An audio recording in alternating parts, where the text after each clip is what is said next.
adokimos.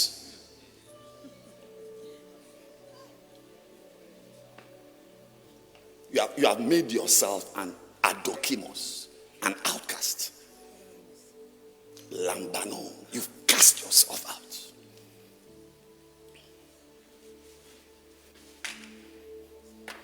Every appointment of God, look at me today, a governor.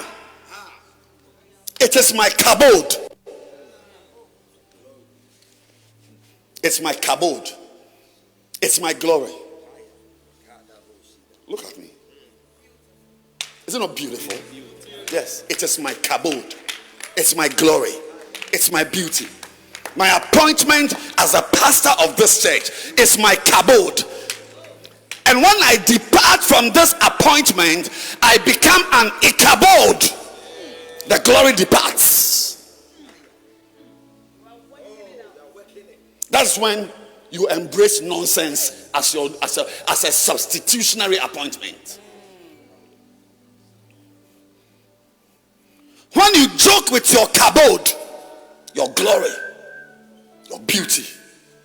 Sometimes your glory is just to be with someone.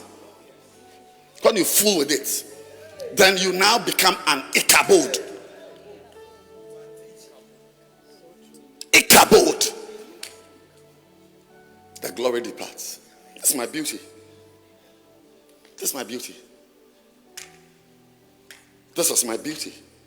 And I'm a beautiful man. Oh yes, you look at a beautiful man with a beautiful life. There. The day I begin to play with this work, I don't attend services. Bishop Kobe is preaching. I don't come and sit down to listen to him. Then some Sunday I say I'm resting. Yes, yeah, no, I'm speaking. I organize a camp, shepherd's camp. Then I tell Bishop Kobe to preach. I'm at home watching video. I'm fooling with my appointment.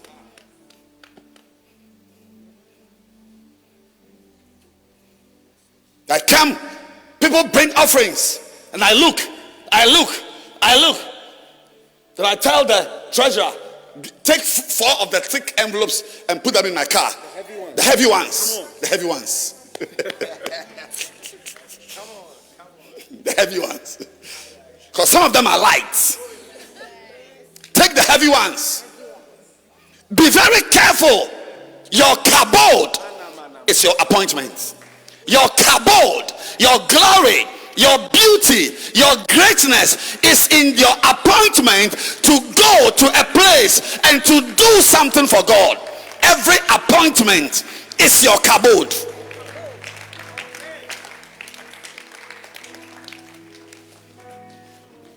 So when the glory departs, they say, Ichabod. The glory has departed. We are now back. I went to my family house on Friday. And I entered the house. Met my real family, the base. The family. I met second cousins and third cousins living there. It's a mud house, but part of it broke. And they use cement blocks to patch. But it's actually a mud house. And I asked my mother, how old is this building? They said, well, this is about 220 years. And she began to recount the lineage. But what I noticed was that I had cousins living there. Yeah, they're living there. They bath, they do, they eat, they live there. So, but when I remembered where I came from, Magato Sabaya, I realized that I could have been in that mad house also. Because I'm not better than my cousins. I said, I'm not better than my cousin. I could have been in that mad house. But by the grace of God, because of my appointment as a pastor, I said, because of my appointment to be a pastor, I'm enjoying some kabod.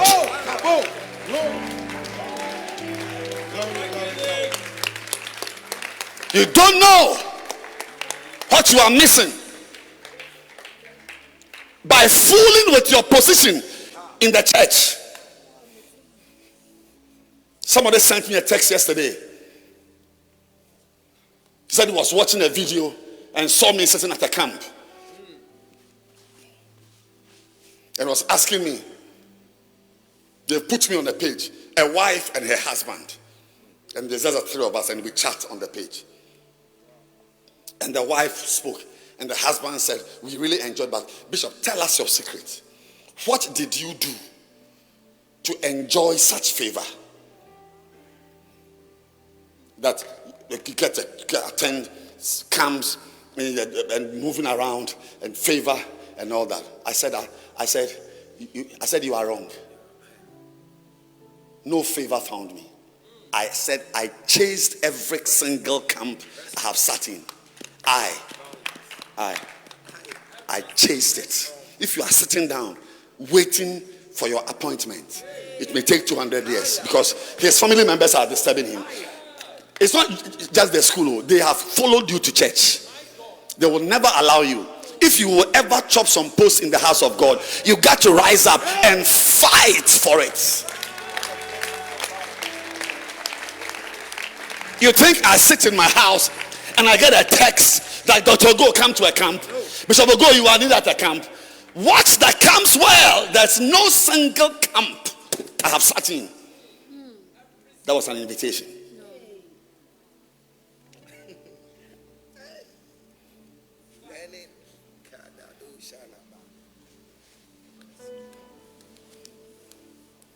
And when I entered that mad house, because a house that is 220 something years, I expect that by this time it should be broken down. Even if it is there, like those Jamestown houses, there should be no one living in it, boarded. But for my relatives to be living in it means that I also could be living there. But by the grace of God, I said by the special grace of God, I am not sleeping in a mad house. I'm telling you, my chamber and hall is not a mad house. I am enjoying a kabod. Because when you are appointed, it is your kabod.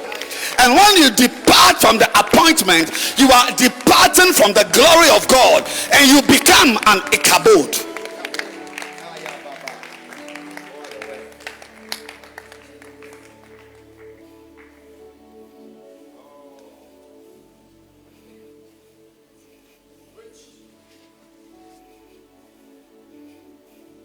And if you don't listen to me, what's the message I'm preaching?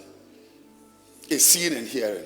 Say it again. One go. Seeing and hearing. Again. Seeing and hearing. And please say it just a little louder for me. Seeing and hearing. Yes. Yes. I'm saying, Daddy, was it not your daughter who got married? Yes. I was at the engagement. You remember me? Yes, I came there. I came there. But that engagement is the bottom of another mountain.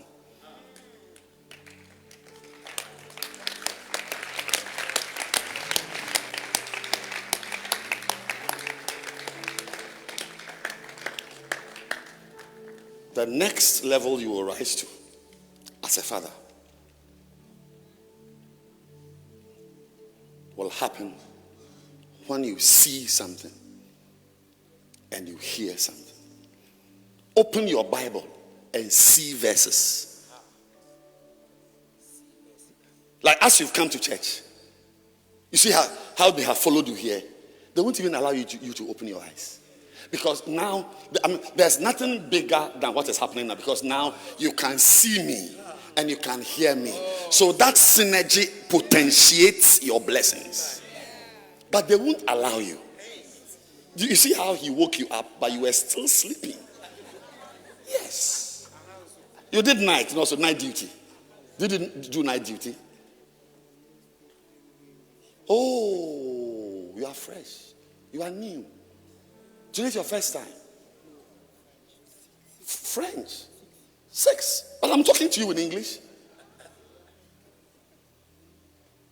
If I insult you right now, won't you understand what I'm saying? Stupid boy, fool, Saskatchewan nonsense boy, nonsense, bongalas. Are you happy with what I'm saying? Am I not insulting you?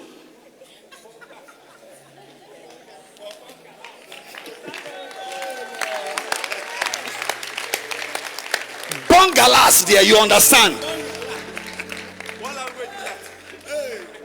It's a Tadi language. Yes, I'm a Tadi boy. Bongalas means that you are worse than rubbish. Yes, bongalas. That one there, you must chase the person. If somebody tells you bongalas, you must chase the person and fight him. That one is very bad. It's like it's too bad. If you can say that I'm baller or I'm rubbish, but bongalas, no. You don't sit down. You have to run after him and pray that you can beat him.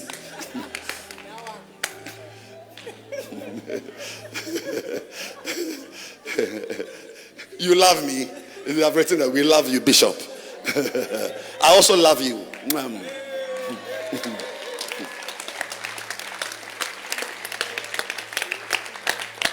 Get a message.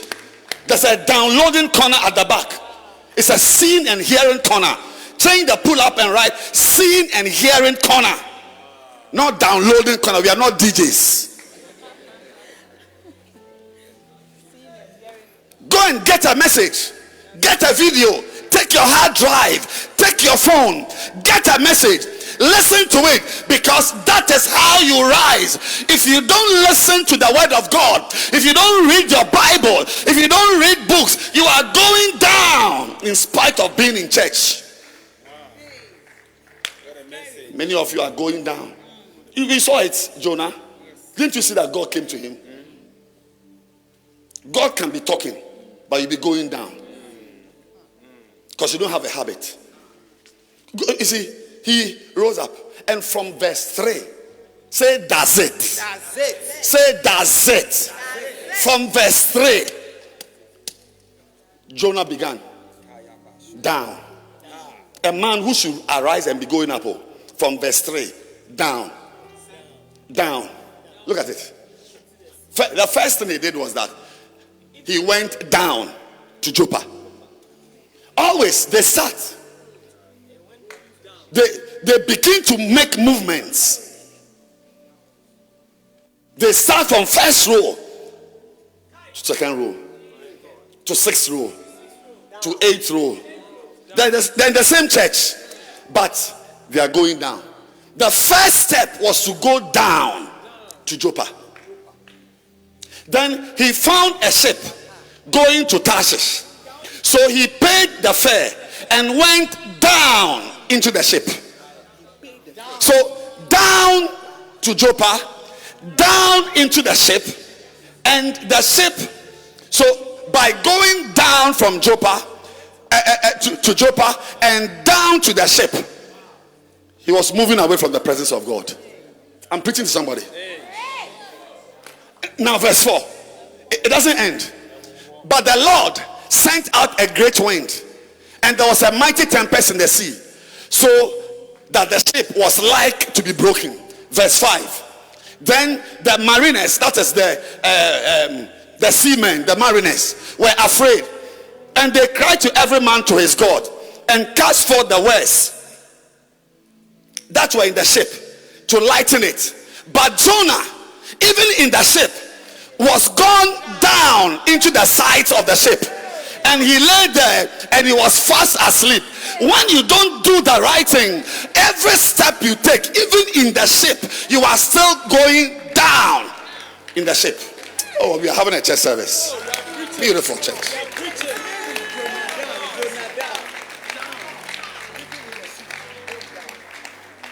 Verse 6. So the shipmaster came to him and said to him, what do you mean, sleeper? Rise up. Even unbelievers know that you must rise to your next level. I can't hear you clapping your hands. I said even unbelievers know that where you are is a wrong place. People who don't pray, they know that you should have been a pastor by now. People who are smoking weed, they know that you should have been a leader by now. The shipmaster said, what do you mean? What do you mean? Rise up and call upon your God, because we have tried our gods and they are not responding. If so be that God will think upon us, that we perish not. Verse 7. And they said to everyone, come, let's cast lots, so we know who this evil is coming from. So they cast lots, and the lot fell upon who? Jonah.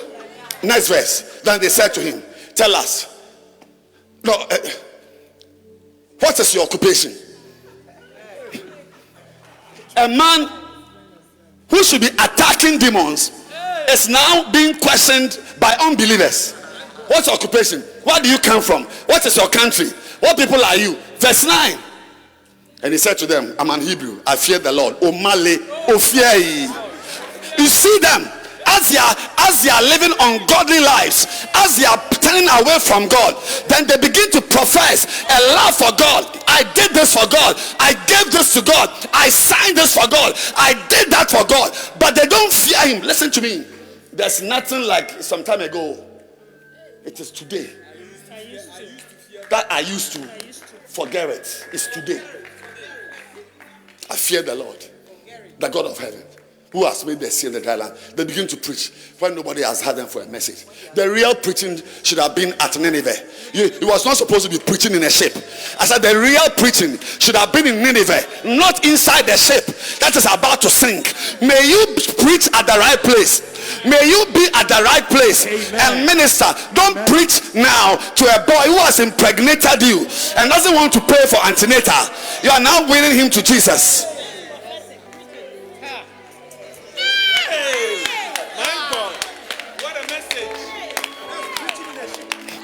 You're preaching in a ship. The guy has impregnated you. He is not paying antenatal. Your mother doesn't have money. And you are now preaching to be born again, to be an usher. No, most of such people, they are ushers. They are ushers in the church. Yes. Wrong timing, wrong location, wrong place, wrong everything. There's a time for you to preach. This is a Good Friday miracle service. Go to your area and preach and bring someone to the Independence Square. Don't wait till you are now preaching in a prison. You are now preaching, you are now a prison ministry man. But note it, the point I'm making is that you start going down. I'm just showing you that it is possible to have God in your life, and your life is down to Joppa, down to the harbor, down to a ship, down under the ship. Then the last down, verse 10. Then the men were angry, afraid. So why have you done this? Because even the unbelievers knew. Let's take our time and read it. Why are we in a rush? For the men knew that he fled from the presence of the Lord, because he had told them. Yes. A day will come, you will confess your sins to unbelievers. That's why in a drinking bar, quaffing quarter, drinking gin that you have infused with nails for 3 days to perfect the oxidation, the redox potential. Yes. Gin. Then you put nails for 3 days to make it rise to the next level. Then you decant the gin and leave the nails as dregs at the base. Then you see that the mixture has become turbid, and every drop kicks you, potentate. The unbelievers knew that this guy should have been a pastor. May you one day not be told by unbelievers that you should have been serving God. I'm saying to somebody here, may you one day not hear from unbelievers that you should have been a pastor. Verse 11. So they said, what shall we do? Because the sea is angry and it's tempestuous. Verse 12. And he said, take me and cast me forth into the sea. Yes. There will be another down. Say another down. Yeah. A day will come. You will not be in control anymore. You yourself will ask someone to sleep with me. Give me drugs.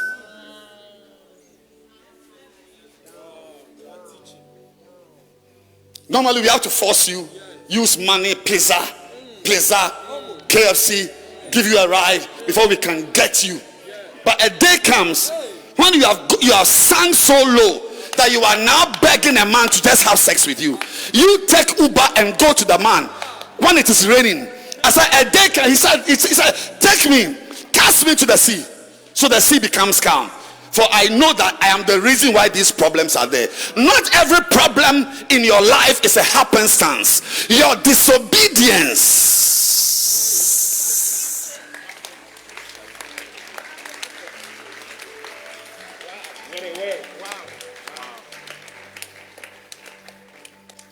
So verse 13.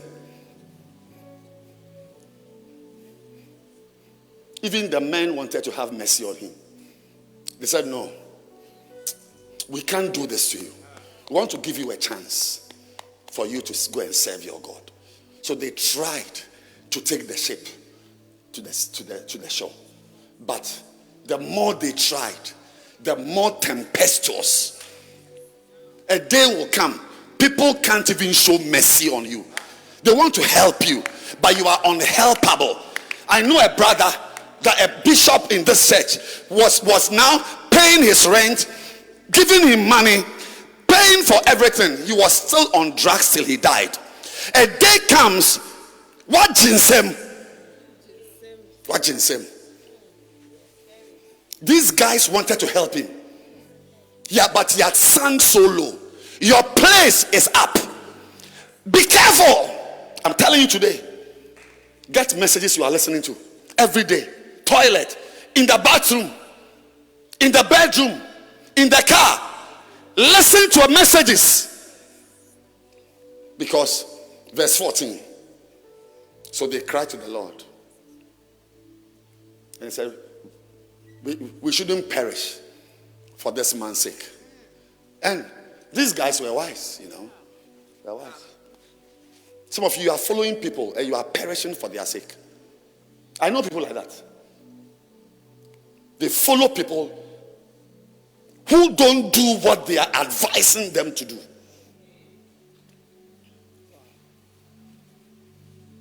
It's amazing. That's why I always tell you, you can do anything. You can do anything, but just don't get to the place of deception. Because when you get to deception, there's no coming back. That's it.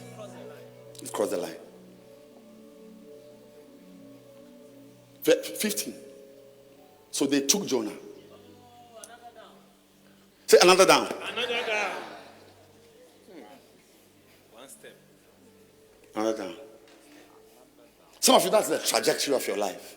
Down, down, down. But you should have seen Jonah. I said you should have seen Jonah when he was galleing to Joppa. And he got to the place. You should have seen him as he was walking to the ticket booth. Always, that's how they walk. They feel good. They feel powerful. There's a feeling. All the Orangus, rebels, Absaloms, Judases, you see them. There's always a bounce in their step. They walk like that. I know one of them. He walks like that. With a galley.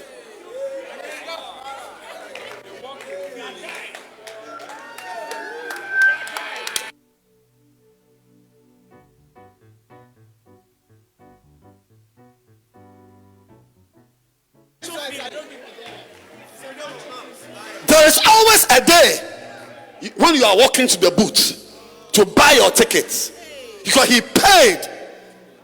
Every disobedience is at a price. He paid. Wow.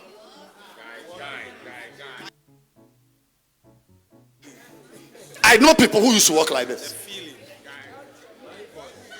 but now humility has entered. I pray for you that you hear the right things.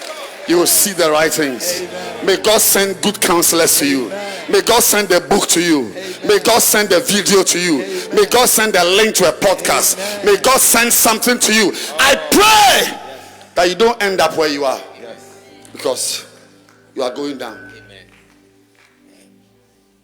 You are going down. Assuredly, I assure you, you are going down. Don't let the applause from the gallery deceive you. Don't let the applause from the gallery deceive you. You are going down. Never allow the applause from the stands deceive you. You are going down. There are some steps. When you take them, it's over.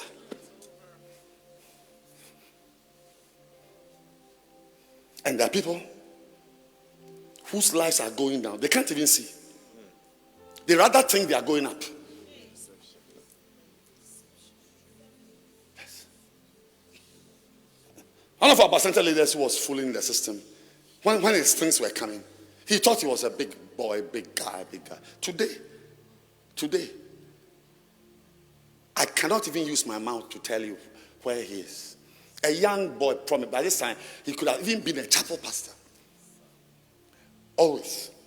There was one, he was an usher. Also the same. Always, they have a galley. Walk, bounce.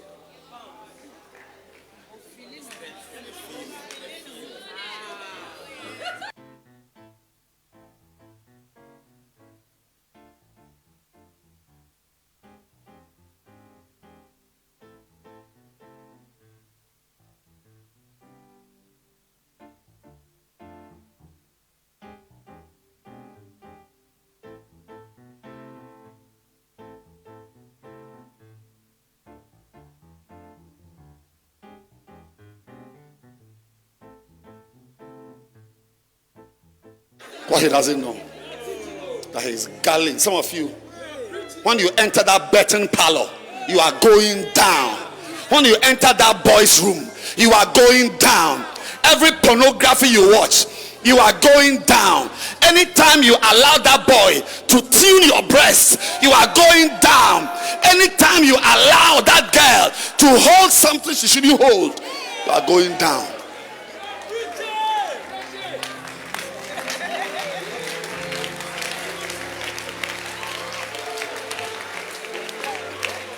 I'm preaching. Whether you understand it or not. I don't understand I'm not.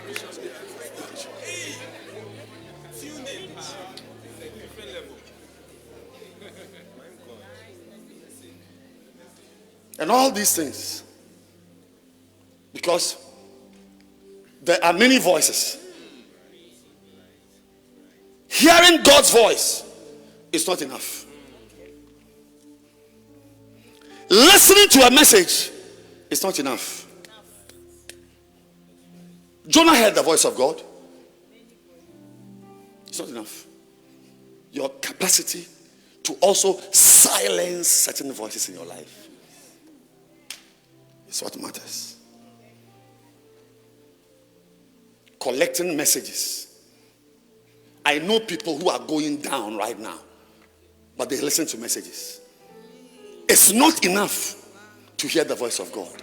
It's important also that you silence that girl. You silence that boy. You cut yourself off that man. You cut yourself off that thing. It's not enough.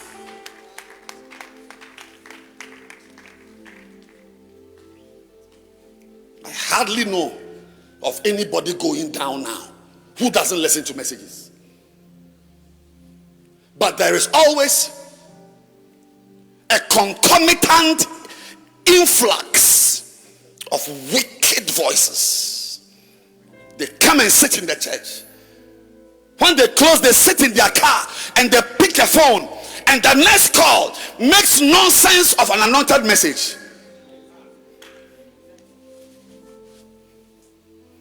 Some, even as they are sitting in the church, they are texting each other. Yeah, he's saying this. He's saying that. He's saying this. He's saying that. Check 1 hour 20 minutes. Listen to what he said. Is that you are the one he's talking about?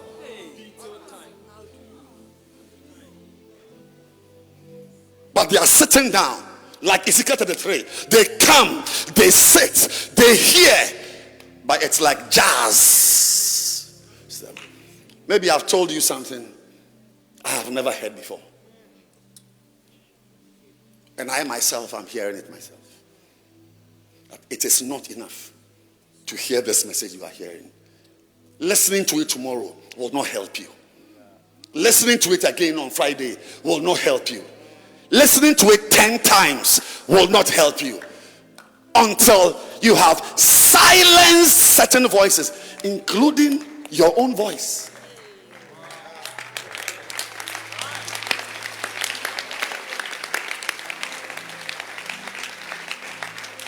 Your own voice.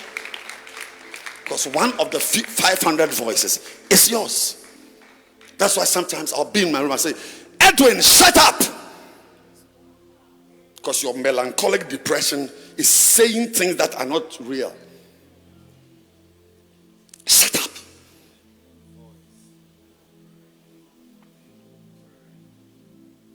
Some of you don't need to silence nobody. You are the one talking to yourself. It's a type of madness, you know. I'm waiting for the message the camp Bishop just had in London. We are not ashamed of the gospel. Because some of the sessions he deals with madness. Madness. Those who are mad. You need to hear it. Saka, saka, saka. Cut off voices. Cut off voices. Some people can be in your life because they have to be in your life, but they shouldn't be people you should have a chat with for more than 3 minutes.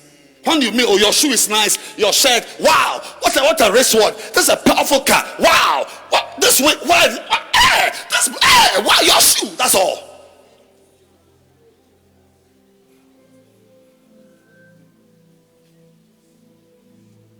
It's not enough to hear the word of God. It's not enough to pile messages. Listening to 4,000 podcast messages is not enough. The same way it's not enough to put a bucket under a tap and turn on the tap. It's not enough. Anybody in his right mind will check if the bucket has holes under it and to the side. It's not enough for water to enter. You have to ask yourself, is it leaking and eking out? Leaking and eking out. Today I came to announce you are going to rise. And your next level will be because you believed something. Believe something. You see the church, it's a big church, but this church could have been a bigger church. This church could have been a bigger church if the pastors believed. They believed. You will never write your next level till you be your cake job. You won't start making nicer cakes till you believe something. I don't know what it is. You believe something. That no, my capital can be more. Or my cake can be nicer. Or I must have 5 more clients. I don't know what, but nobody changes level till you believe something. You have to believe something. It is faith that makes you. You see, it is the power, is the engine. When God spoke to Jonah, he heard it, but he did not mix it with faith. That's why he began to go down. If he had believed the voice of God, Jonah would have been a hero by now. It is faith. You see, your marriage, where it is now, is because of what you've chosen to believe. You see, your ministry, where it is now, is because of what you've chosen to believe. If you believe that by December you have 500 members, it will change your decisions, change how you sleep, change where you spend your time, change things. Unless you believe something, your business at the same level. Your life never changes. That is why even to be born again, you need faith. The transition from unbeliever to believer is faith. Hey! Believe something. Believe something. Don't sit there like that. Are you 30 years? What will you be doing when you are 30 years? Are you a student now? Stand up. Are you a student now? You've done JHS, but you've not done SHS. You've not, or you've done SHS. You've not done SHS. Yes. So what are you working now? Where? Sorry. Otunibi Road. You are the MD. He's laughing because it's really funny. Ask yourself, when you are 40 years, what will your life be like? I had to ask myself that question to have the meeting I'm about to have this afternoon.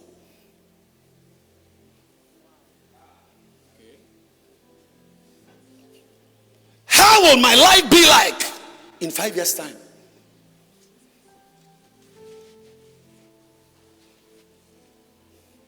And I want to tell you something as I end the message. Because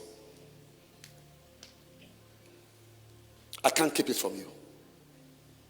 The lady watching me, I can't keep it from you. Never expect anything in the long term when you are doing nothing about your short term.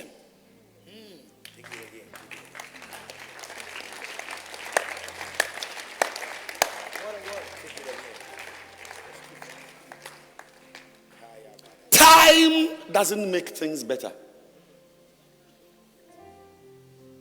Time, the passage of time, does not make things better.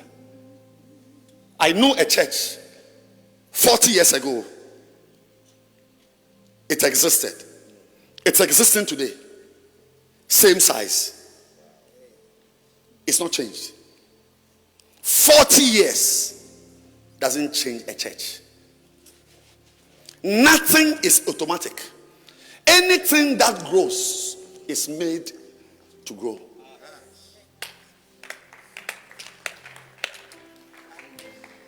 So don't expect your future to be great when you are doing nothing about it now. That's why I'm saying now, listen to things, read things, watch things, because the life, what you are doing now is your future. It's your future. There's no future anywhere. Is anybody expecting any future? That word is a fallacy. There's nothing like a future. This is the future.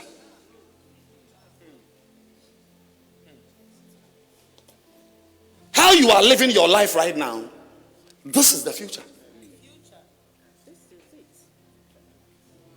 Because your future will never be anything different from what you are doing right now.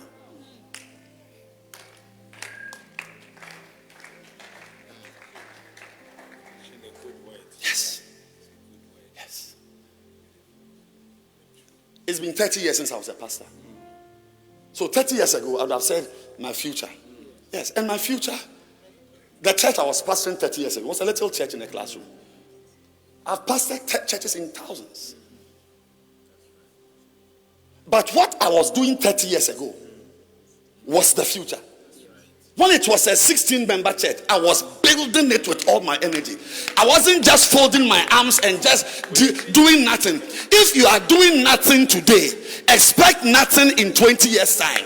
If you are doing nothing today, don't expect something. It's madness to do nothing today and expect something tomorrow. That's why I'm telling you, read today. Watch videos today. Read books. Watch your pastor. As I'm preaching, watch me. You see what you are looking at? If God has mercy on me, shows mercy, and I'm alive in 20 years' time, you are looking at me in 20 years' time. Based on what I am doing today, you can predict my future. Based on what you are doing today, I can predict how your life will be in 20 years' time. If you want to change your tomorrow, change what you are doing today.